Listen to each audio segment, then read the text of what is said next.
La grande mosquée Cheikh Zayed d'Abu Dhabi, un site dont la beauté et l'architecture attirent des milliers de visiteurs.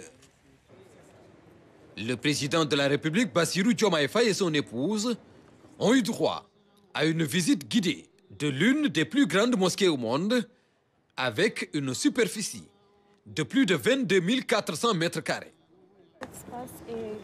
Une infrastructure construite selon la vision du cheikh Zayed bin Sultan Al Nahyan, père fondateur des Émirats arabes unis, dont l'objectif était à l'époque de créer un havre culturel accueillant et inspirant, d'où l'importance qui lui est accordée par les Émirats.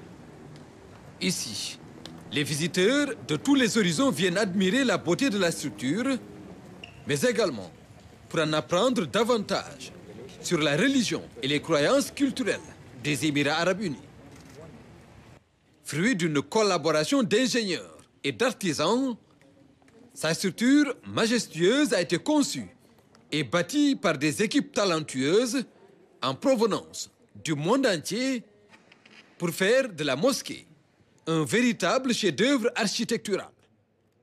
De l'extérieur, vous êtes émerveillé par les 4 minarets de 106 mètres de hauteur, surplombant la mosquée.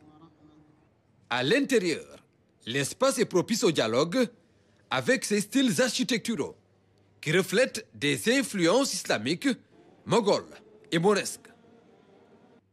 La grande mosquée d'Abu Dhabi possède le plus grand tapis tissé à la main par 1300 artisans iraniens, sur lequel le président Bassirou Diomaye Faye a prié 2 rakas. Avec ses dômes en marbre blanc, ses colonnes incrustées et ses mosaïques, c'est une des rares mosquées de la région où l'accès est autorisé aux non-musulmans. Au terme de la visite, une relique de la mosquée a été offerte au couple présidentiel. Après la mosquée Cheikh Zayed, direction la zone culturelle d'Abu Dhabi. Ici, le président Diomaye Faye et son épouse sont venus visiter le musée du Louvre. Ouvert et inclusif, un condensé d'histoire mettant en exergue divers liens culturels pour renforcer la compréhension mutuelle. À la croisée des influences, un voyage à la découverte de créatures fantastiques. Ici, c'est plutôt les bronzes et d'objets de l'époque pré-impériale, des sarcophages phéniciens, des sculptures pharaoniques, les femmes de pouvoir dans le bassin méditerranéen, des moments importants de l'histoire des civilisations qui vous permettent de réaliser le progrès qualitatif de l'humanité. Socrate en Grèce, Bouddha en Inde ou Confucius en Chine, que de modèles de pensée et de sagesse de l'être humain.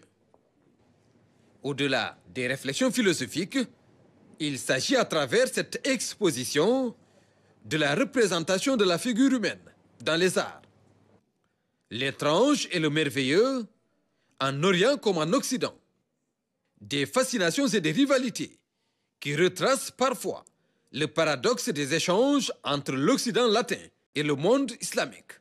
Un regard contemplatif de ces œuvres qui incarnent l'universalité, une source d'inspiration pour la politique culturelle.